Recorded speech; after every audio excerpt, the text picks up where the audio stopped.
Now the second part, iodometry. Main difference क्या था iodimetry में? आयोडी मतलब आई, मतलब iodine acts as oxidising agent, और आयोडोमेट्री में क्या होगा? Iodine acts as reducing agent.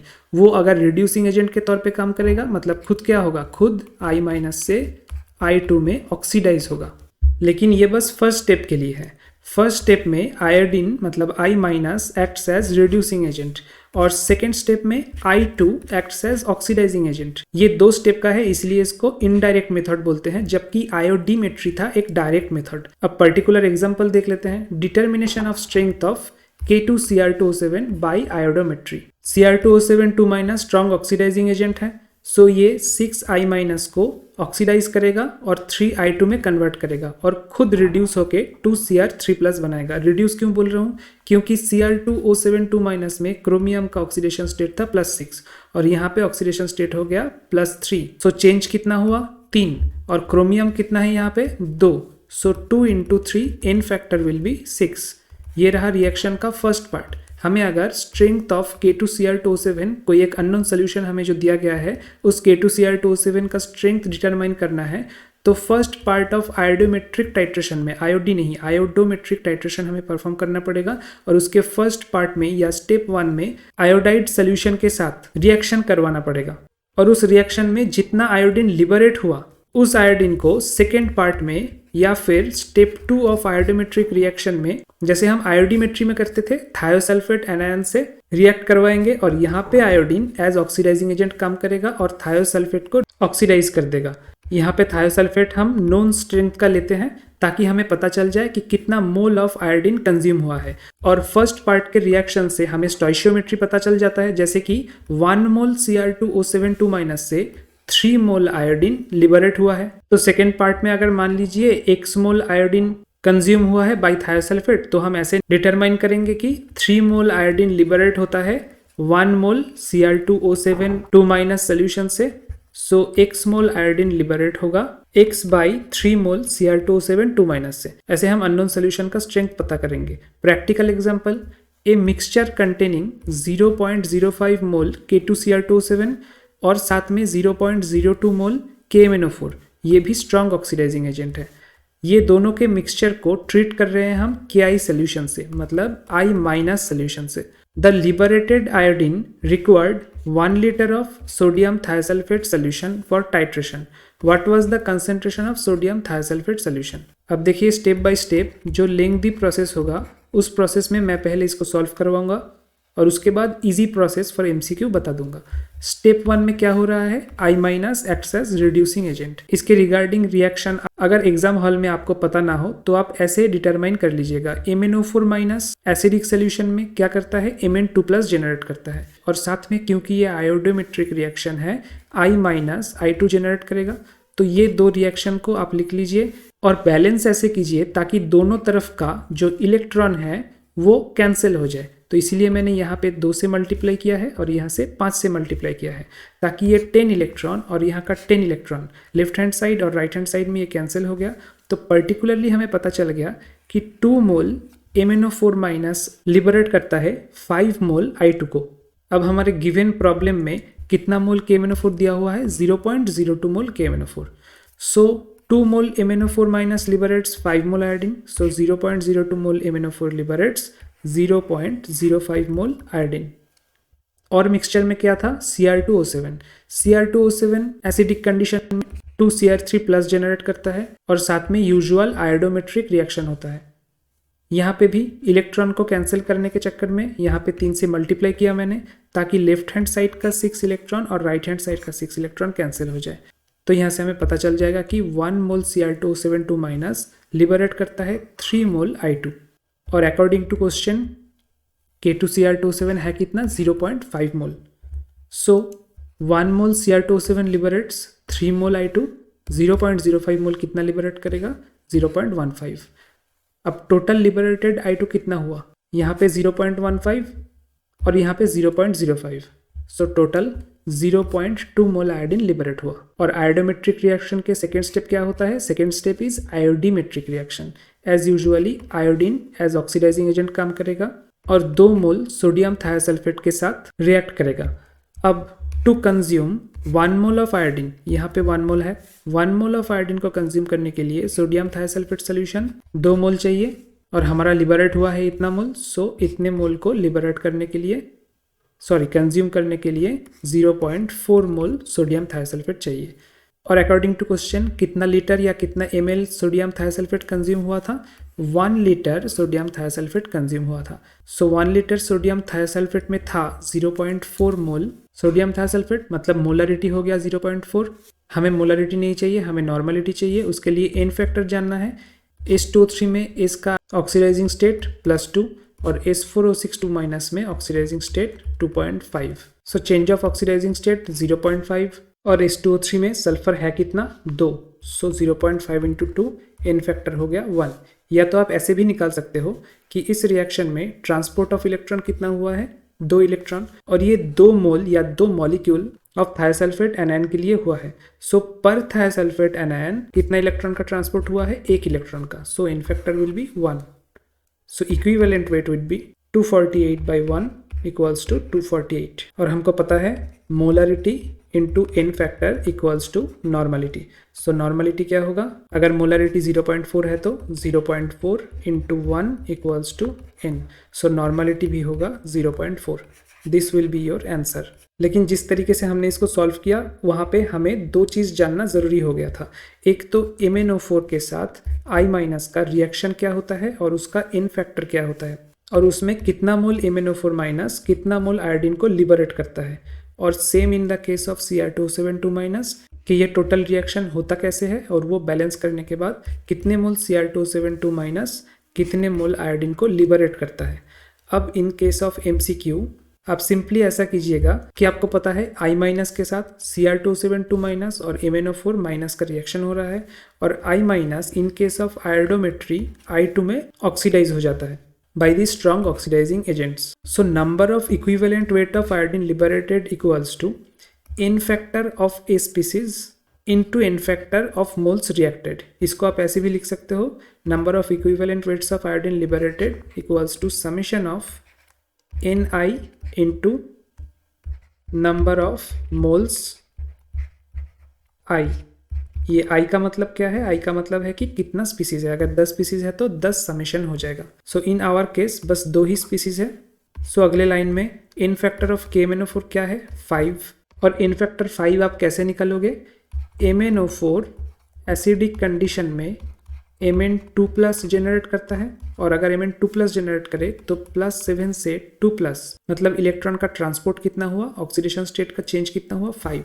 So 5 will be in factor into number of moles reacted according to question 0.02 moles reacted plus K2Cr27 में इन factor कितना है Cr2O7 यहाँ से जनरेट होता है Cr3+।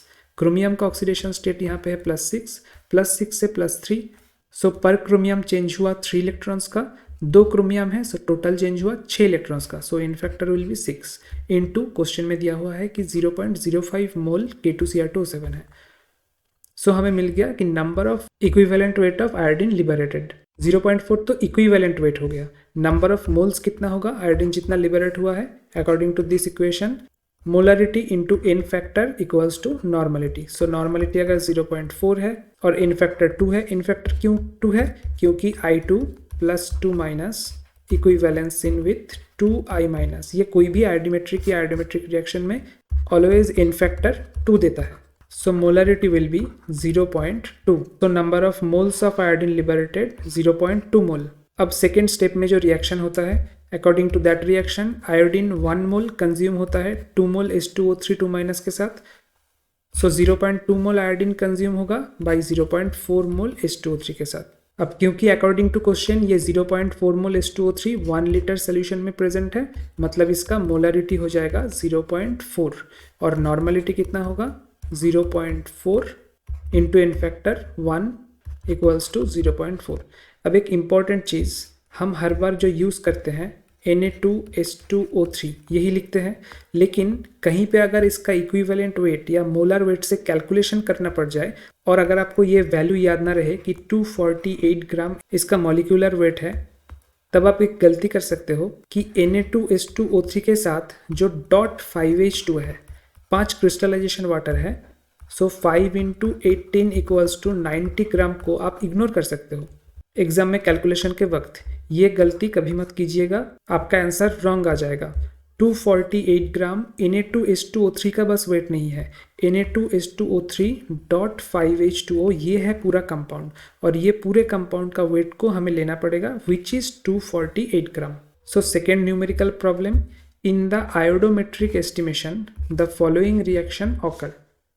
आपको रिएक्शन दे दिया गया है, कॉपर के साथ आयोडाइड का रिएक्शन हो रहा है और आयोडीन लिबरेट हो रहा है।